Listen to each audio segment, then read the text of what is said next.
성경 말씀 시편 119편 43절입니다. 시편 119편 43절 함께 읽겠습니다. 진리의 말씀이 내 입에서 조금도 떠나지 말게 하소서. 내가 주의 규례를 바랐음이니이다. 아멘. 믿음의 정의와 특성, 오늘은 17항에서 20항까지를 생각해 보겠습니다. 자, 17항 믿음, 시험과 싸워 이김.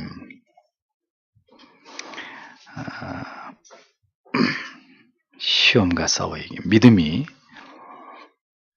확실하고 분명한 확신을 향해서 나아가야 된다는 것은 당연한 것이지만 어떤 의심도 없는 확실함이나 근심 걱정에 조금도 공격을 받지 않는 확신이라고 하는 것은 존재할 수 없다. 이렇게 칼빈이 얘기를 합니다. 왜냐하면 그 믿음 자체가 불완전하기 때문이 아니라 그 믿음을 담고 살아가는 인간 자체가 불완전하기 때문이죠. 그래서 신자가 끊임없이 확신을 지향하면서도 불확실성 속에서 불신앙과 회의, 의심, 이것과 끊임없이 더불어 싸워야 되는 존재가 신자다라고 얘기를 합니다. 신자의 양심도 마찬가지죠. 항상 절대적인 평안만을 누리는 것이 아닙니다. 그러나 어떤 환난을 당하든지 신자는 하나님의 긍휼하심으로 말미암아서 누리는 특정한 확신에서 그것을 이탈하거나 그것을 완전히 잃어버리는 일은 존재하지 않는다는 거죠. 그러니까 다윗의 이 탄식에 찬 고백들을 보면 오늘 아침에도 시편을 강독해 드렸습니다만 다윗의 시를 잘 보십시오. 그의 마음이 결코 고요함과 평안함 가운데만 있었던 것이 아니라는 것을 잘 알 수 있습니다. 오히려 그런 평안한 날들보다는 다윗의 시를 보면 질풍노도와 같은 이런 날들이 그에게 훨씬 더 많았다는 것을 알 수 있습니다. 끊임없이 그 신앙의 확실성이 무너지면서 이렇게 추락하게 되는 이런 어떤 그 마음의 괴로움과 고통을 그가 지나가고 있었던 흔적들이 그의 시에 고스란히 드러나죠. 근데 그렇게 쓰러지고 무너지는 것으로 자기에 대해서 절망하고 탄식하는 것으로 끝나는 게 아니라 다윗의 모든 시의 공통점은 그렇게 무너져 내리는 자기 영혼을 향해서 다윗은 일가를 하고 있다는 겁니다. 크게 꾸짖으면서 그렇게 무너지는 자신을 이렇게 세우는 일에도 그의 시에 그러한 다윗의 위대한 고백들이 그대로 드러나고 있는 것을 볼 수 있습니다. 시편 42편 5절, 11절, 43편 5절 내 영혼아 내가 어찌하여 낙담하여 어찌하여 내 속에서 불안해하는고 너는 하나님께 소망을 두라. 그의 여러 시편에 나타나는 고백들을 보면 그는 마치 하나님께 버림을 받은 사람인 것처럼 그렇게 자신의 비참한 지경과 자신에게 직면한 근심에 대해서 이게 정직하게 그것을 토로하고 있는 것을 발견하게 됩니다.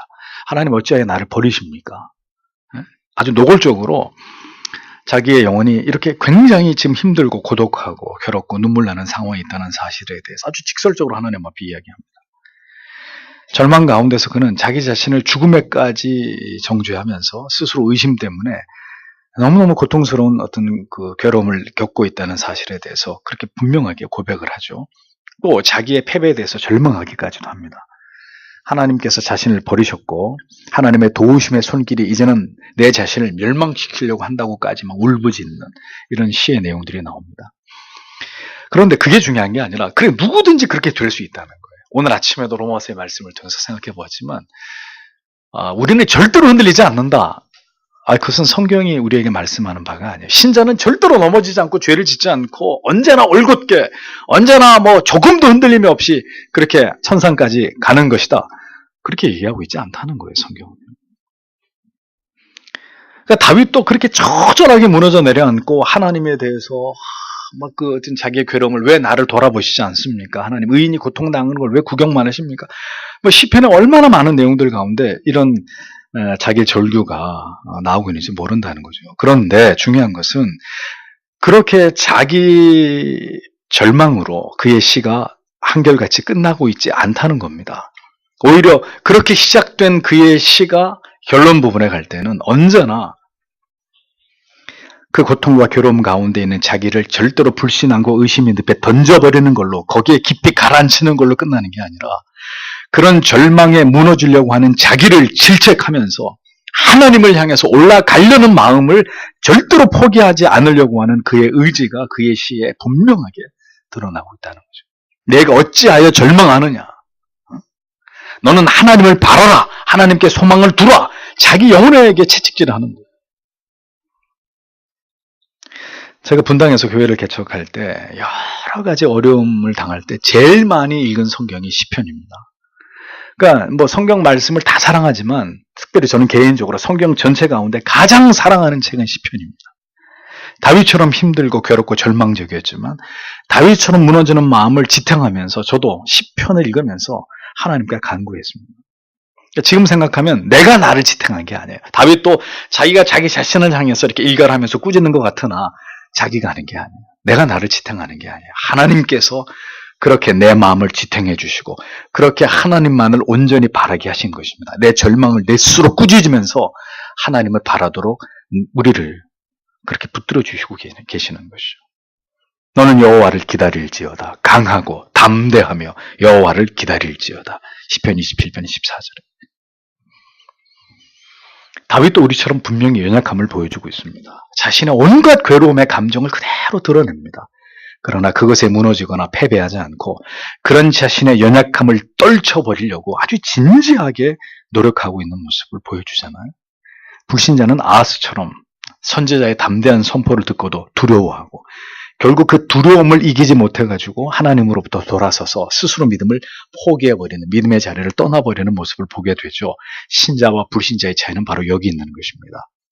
불신자는 절망에 취해 자기 마음을 달아서 깊이 가라앉혀버리는 존재가 불신자고, 그런 가운데서도 신자는 하나님이 주시는 하나님께, 하나님의 말씀에, 하나님의 언약에 온전한 소망이 있다는 것을 발견하고 거기에 희망을 두고 그 절망의 자리에서 다시 솟구쳐 올라가는 사람이 신자라는 거죠. 동일하게 삶의 괴로움과 고통과 절망이 몰려오지만 신자는 그 가운데서 더 자신을 꾸짖으면서 하나님을 견고히 의뢰함으로 그것을 이겨냅니다. 그러나 불신자는 그 두려움과 고통과 근심의 무게를 견디지 못하고 무너져 내려버리게 되는 거죠. 신자는 자신의 연약함을 알고 자기의 한계를 알기 때문에 어려움과 고난 속에서도 견고하게 솟꿋꿋하게 하나님의 말씀을 붙듭니다. 그 언약을 붙잡습니다. 진리의 말씀이 내 앞에서 조금 더 떠나지 말게 하소서. 119편 43절 이렇게 기도하는 것입니다. 신자들도 믿음이 뒤로 물러갈 때가 있습니다. 절망과 두려움에 엄습하기도 합니다. 그러나 하나님께 등을 돌리거나 절대로 주저앉지 않습니다. 왜냐하면 하나님이 그렇게 되도록 허락하시지 않기 때문입니다. 시편 37편 24절 저는 넘어지나 아주 엎드러지지 아니함은 여호와께서 손으로 붙드심이로다. 그렇습니다. 하나님이 붙드신단 말이에요. 그러하게 신자는 인내하면서 스스로 방종과 절망에 무너져버리지 않도록 기도를 통해서 자기에게 채찍을 가하면서 그것을 이기는 길을 터득해 나가게 되는 것입니다. 기억하십시오. 신자도 다윗의 고백에서 보듯이 하나님께로부터 버림받은 것과 같은 참담한 심정과 상황 가운데 놓일 수 있습니다. 하나님이 우리를 하나님의 사람으로 빚어가는 가운데 우리를 아주 햇볕 드는 창가에 산들바람이 불어오는 동산으로 우리를 인도하시지 않는다. 그런 날도 있지만 사망의 음침한 골짜기로 내려갈 때도 있습니다. 사망이 다 막힌 듯한 빛이 조금도 들지 않는 지하 감옥에 던져질 수도 있습니다. 모든 사람이 등을 돌리고 나를 멸시하고 내게 침을 뱉고 나를 미워하게 되는 그런 지경의 신자가 내몰릴 수도 있습니다. 모든 것이 끝나버린 것 같은 절망적인 끝에 하나님이 우리를 세우기도 하십니다. 그런데 그것이 끝이 아니라는 거죠. 그곳에서 하나님의 자녀들은 하나님을 향해서 부르짖기 시작합니다. 하나님께 눈물 가득 고인 얼굴로 나아가게 됩니다. 그 언약의 말씀을 붙들고 하나님 앞에 절규합니다. 그리고 마침내 하나님의 은혜와 그 붙드심으로 말미암아서 그 모든 시간들을 이기고 지나가게 됩니다. 그렇게 찾아온 모든 시험들을 결연히 이겨내는 것입니다. 그들이 누구라고요? 하나님의 자녀들이나. 18번째, 신자의 마음속에 있는 갈등. 경건한 그리스도인들은 시련을 통과하면서 자신의 내면에서 일어나는 미묘한 양갈래의 변화를 감지합니다. 한편으로는 하나님의 선하심을 맛보는 데서 오는 영혼의 평화와 감미로움을 느끼고, 또 한편으로는 고통을 지나가면서 느끼는 영혼의 괴로움을 경험하게 됩니다. 아침에는 하나님이 부어주시는 큰 은혜로 너무너무 그 괴로움과 고통 가운데서도 기쁘고 즐겁고 한없이 하나님이 부어주시는 마음의 소망으로 하늘을 날 것 같은 마음이 됐다가, 점심이 지나고 오후가 되면 다시 땅 밑으로 꺼지는 듯한 절망감과 두려움과 근심이 몰려오는 거죠.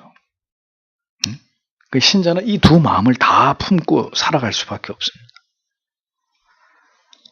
한편으로는 하나님의 언약을 굳게 붙들면서도, 한편으로는 시련 속에서 자신의 마음과 생각과 말과 행동으로 범하는 죄악 때문에 괴로워하고 두려움을 느낍니다. 한편으로는 희망을 가지고 하나님의 도움을 기대하면서 흥분됨을 느끼다가도, 한편으로는 죽음 같은 끝없는 절망으로 무너져 내리기도 하는, 이게 신자 안에서 일어나는 일들이에요. 우리는 자꾸 어느 한쪽만 생각하게 되는데 아니에요. 신자도 그럴 수 있어요. 언제든지 이 두 양갈래 마음속에 천국과 지옥을 경험하는 게 신자예요. 이러한 일들은 신자로서 이 세상을 지나가는 동안에 완전히 소멸될 수 없는 일이라, 피할 수 없는 일이라는 겁니다. 우리의 의심과 불신앙이 완전히 치료되고 완전한 믿음에 사로잡히게 되는 일은 일어날 수 없다는 거죠. 이 세상에 있는 동안에는. 우리 안에는 여전히 불신앙과 의심의 죄성이 잔류하고 있습니다. 또는 믿음을 공격함으로 우리의 내면에는 갈등이 일어나고 우리의 마음이 흔들리는 일들이 일어날 수밖에 없는 것입니다. 그러나 우리의 마음에 근원적으로 확신이 굳게 뿌리 내려져 있다면 흔들리다가도 어떻게 해요? 다시 원래의 평안을 되찾게 되는 거죠. 흔들리지만 미친 듯이 바다가 폭풍이 임할 때 미친 듯이 바다가 출렁이지만 계속 그렇게 되는가요? 풍랑이 지나가면 다시 잦아들게 되잖아요. 그러니까 결국은 다시 우리는 진리 안에서 평안을 얻게 되어 있는 것입니다. 결코 신앙의 자리를 떠나게 되는 일은 신자에게 일어나지 않는단 말이에요. 믿음이 다 사라지고 모든 것을 포기하고 싶을 만큼 우리의 영혼이 흔들리고 배교의 근처까지 다다를 수도 있지만, 신자는 우리 안에서 역사하시는 성령의 은혜로 말미암아서 결국은 믿음으로 그 모든 것을 이겨내고 다시 원래의 믿음의 자리로 복귀하게 되어 있다는 거죠. 그것이 하나님께서 그 백성들을 붙드시는 측량할 수 없는 은혜와 견인하심이다 라는 겁니다. 때때로 젊은 지체들이 신앙의 불가지론에 빠져서 방황하고 의심하고 흔들리는 모습을 봅니다. 제 자신도 그랬기 때문에. 그러면 제가 지체들한테 이렇게 얘기합니다. 흔들릴 대로 한번 흔들려봐라. 그러나 단언하건대 그대가 진정한 하나님의 사람이라면 어디로도 도망칠 수 없다. 어디로도. 결국은 전능하신 하나님의 팔이 그대를 붙들어서 그대가 있어야 될 자리에 돌아오게 만드신다라는 거죠. 시편 139편 8절에서 10절 시인이 이렇게 고백합니다. 내가 하늘에 올라갈지라도 거기 계시며 음부에 내 자리를 펼지라도 거기 계시니이다. 내가 새벽 날개를 치며 바다 끝에 가서 거할지라도 곧 거기서도 주의 손이 나를 인도하시며 주의 오른손이 나를 붙드시리이다. 시인의 고백입니다. 어디로도 도망칠 수 없다는, 바다 끝에까지 내가 가서 여기는 하나님이 날 찾지 못하시겠지, 거기서도 하나님이 계시더라는 거예요. 주의 손이 결국은 나를 인도하시고 그의 오른손이 나를 붙드신다고. 떠나본 자만이 하나님께 붙들려 온다는 걸 경험하는 거예요. 그렇다고 떠나라는 얘기가 아닙니다. 언제나 말씀드리잖아요. 암에 걸렸다 주의 은혜로 나았습니다. 그것도 할렐루야지만 사는 날 동안 한 번도 암에 안 걸리는 건 더 큰 은혜죠. 그러니까 떠났다가 돌아오는 것도 형언할 길이 없는 은혜지만 떠나지 않고도 하나님을 경험하는 것은 더 복된 일이잖아요. 그러니까 떠나라 그랬다고 이제 다음 주부터 저는 안녕입니다. 떠나서 한번 뒹굴다가 하나님께 끌려오면 되겠죠. 이렇게 생각하고 떠나면 여러분들의 인생만 고달파집니다. 19번째, 연약한 믿음이라도 참 믿음임. 칼빈은 얘기합니다. 그러니까 여러분 이런 오해들을 잘 이해하셔야 돼요. 믿음 없음,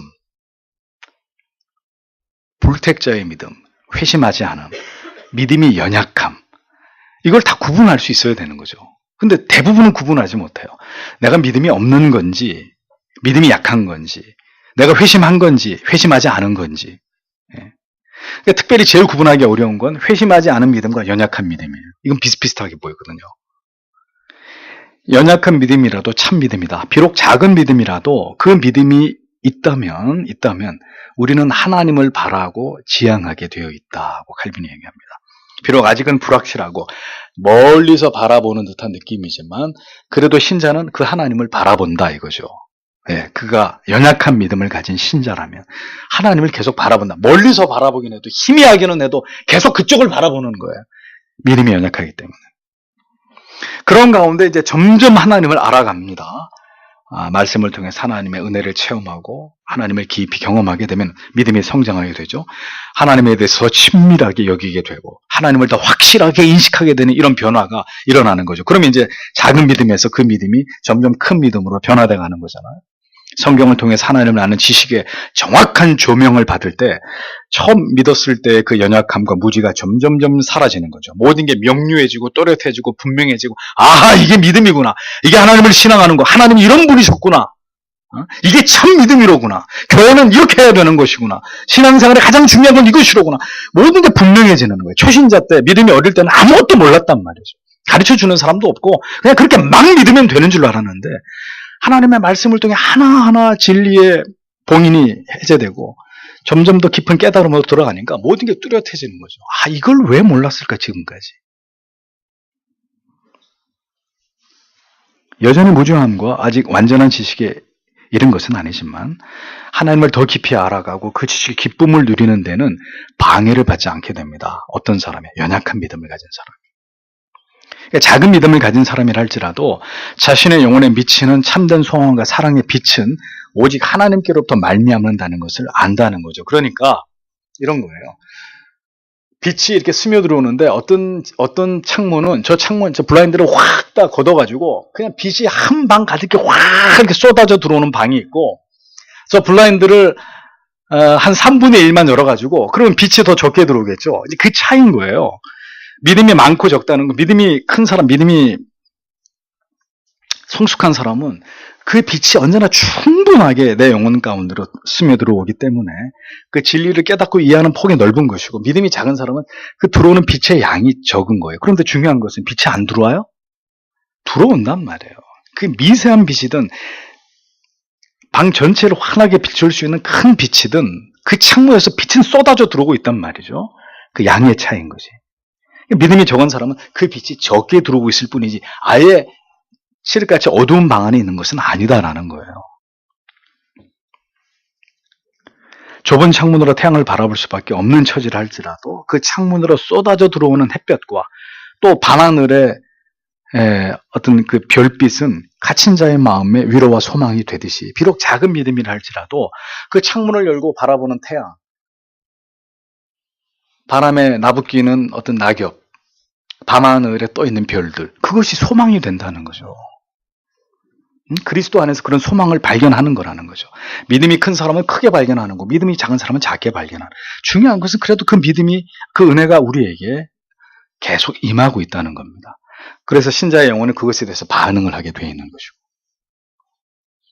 믿음이 연약한 사람은 여전히 어두움이 있고 아직 사슬에 매여 있는 부자연스러움이 있지만 그럼에도 불구하고 우리가 확신을 가지고 하나님을 소망할 수 있도록 여전히 은혜의 햇살이 우리의 영혼의 창가에 들고 있기 때문에 우리는 분명한 하나님의 자녀라는 것을 스스로 알 수 있는 것이다 라는 겁니다. 20번째, 믿음의 불완전함과 확실함. 고린도전서 13장 9절에 우리가 부분적으로 알고 부분적으로 예언하니, 고린도전서 13장 12절에 거울로 보는 것 같이 희미하나. 자, 이건 뭘 의미하는 것이냐. 이러한 말씀은 우리가 육체 가운데 있는 동안에 여전히 불완전한 믿음 가운데 있을 수 있음을 암시할 뿐 아니라 그렇게 우리가 불완전하기 때문에 끊임없이 배워가야 된다. 온전한 것을 향해 나아가야 된다는 것. 부분적인 게 아니라 전체적인 것을 이해하는 쪽으로 가야 된다는 걸 의미하는 것이라는 겁니다. 더불어 유한한 인간의 능력으로는 무한한 진리를 도무지 알아갈 수 없다는 것을 암시하기도 하는 거죠. 우리의 능력으로는 하나님이 우리의 눈을 열어주시고 깨달음을 주시지 않는 한 인간의 무지로 인해서 우리는 도무지 하나님의 계시의 비밀을 우리 스스로 그것을 뚜껑을 열고 그것을 풀어헤쳐가지고 알 수는 없는 것이다 라는 겁니다. 그러나 한편으로 사도는 지극히 적은 믿음의 분량이라 할지라도 그 진리를 통해서 얻는 깨달음은 확실하고 순전하고 결국 그릇된 것이 아니라고 가르치고 있습니다. 바울 사도는 고린도후서 3장 18절에서 우리가 다 수건을 벗은 얼굴로 거울을 보는 것 같이 주의 영광을 보매 그와 같은 형상으로 변화하여 영광에서 영광이 이르니 주의 영광을 보매 그와 같은 형상으로 변화하여 영광에서 영광이 이르니 곧 주의 영으로 말미암음이니라고 기록하고 있습니다. 신자의 그 신앙의 환경은 참으로 척박합니다. 먼저는 우리의 마음이 본성적으로 불신앙과 의심에 끌리기 십상이고 또 언제나 무수한 시험과 유혹들이 격렬하게 항상 우리를 향해 공격해 오기 때문입니다. 우리가 범죄할 때 신자의 양심은 죄책으로 인해 우울하거나 탄식하거나 불평하거나 스스로 자책에 빠지거나 원망에 사로잡히기도 합니다. 언제나 우리의 믿음은 그렇게 위협을 받는다는 거예요. 그러니까 평안한 길, 무풍지대에서 우리가 잔잔하게 그렇게 가는 게 아니라 끊임없이 우리의 믿음은 위협을 받는다. 고난과 시련이 찾아올 때. 언제나 하나님을 찾고자 하나님께로 더 가까이 나아가고자 하는 마음보다는 하나님께로부터 멀어지려고 하는 마음이나 생각이 우리 안에 더 자주 출몰하기 십상입니다. 하나님께서 우리를 버리셨다고 믿고자 하는 마음이 죄인들의 마음과 정서 속에는 더 자주 일어나기 때문에 우리의 믿음은 언제나 불완전하고 흔들림 가운데 있을 때가 더 많다는 거예요. 그러니까 성경도 그걸 말씀하고 있지만 칼빈도 기독교 강요에서 이 점을 분명히 강조하고 있는 거예요. 인간은 충분히 그럴 수 있는 존재라고 얘기하는 거예요. 그러니까 인간이 전적으로 타락했다고 얘기한다는 것은 그만큼 인간이 불완전하다는 걸 얘기하는 거예요. 그 인간의 불완전함을 강조하는 이유는 뭡니까? 인간은 스스로 그 불완전함 속에서 완전함으로 나아갈 수 없는 존재라는 걸 계속 얘기하는 거예요. 그러니까 뭐가 필요하다는 거예요? 하나님의 은혜가 필요하다. 어찌됐든 모든 것은 다 그걸로 귀결이 되는 거예요. 그걸로 결론이 나는 거예요.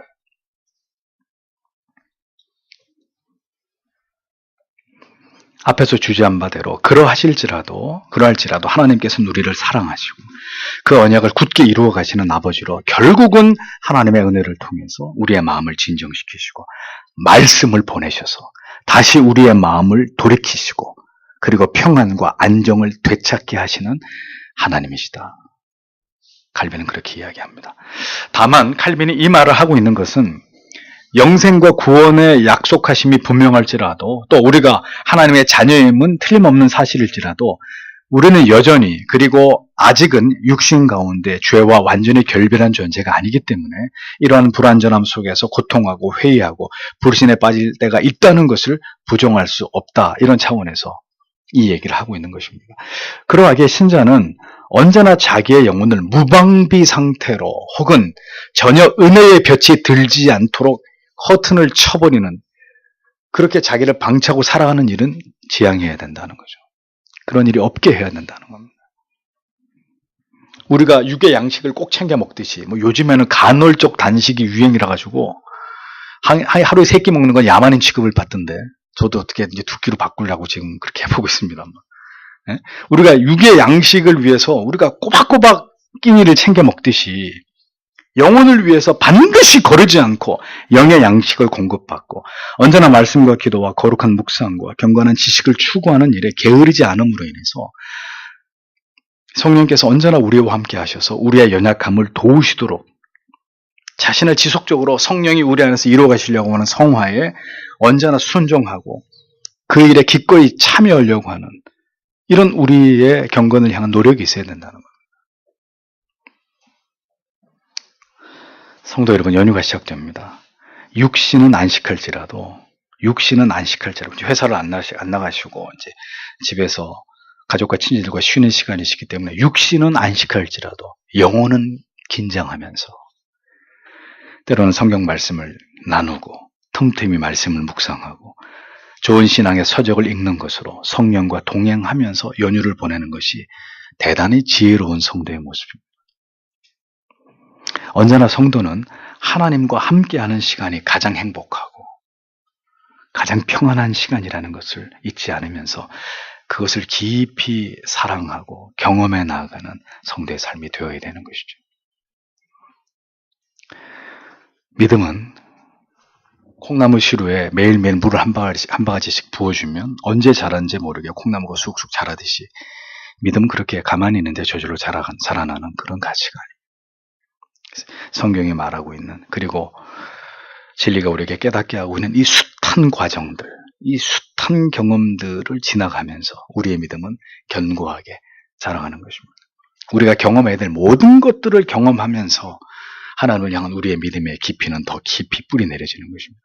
쉬운 길은 없습니다. 신앙에 있어서 지름길은 없습니다. 단기, 속성, 완성은 없습니다. 요즘에는 토플 시험 보는데 찍는 거 가르쳐 주죠. 그런 거 돈 주고 와서 배우지 마십시오. 사기입니다. 설사 그렇게 잘 찍어가지고 토플 시험에 고득점을 했다. 그게 여러분들의 실력입니까? 그거는 다 세상의 타락한 인생들의 이런 편법이에요. 왜 그리스도인들이, 물론 여러분들 그렇게 안 하시겠죠. 그러니까 세상은 맨날 우리에게 그런 걸 제공한, 여기 쉬운 길이 있습니다. 여기 편안한 길이 있습니다. 응? 자, 이거 먹으면 다 해결됩니다. 이거 한 방으로 다 끝납니다. 이런 것들은 다 거짓입니다. 진리는 절대로 우리에게 그런 얘기를 하고 있지 않습니다. 모든 것들을 지나가야 된다고.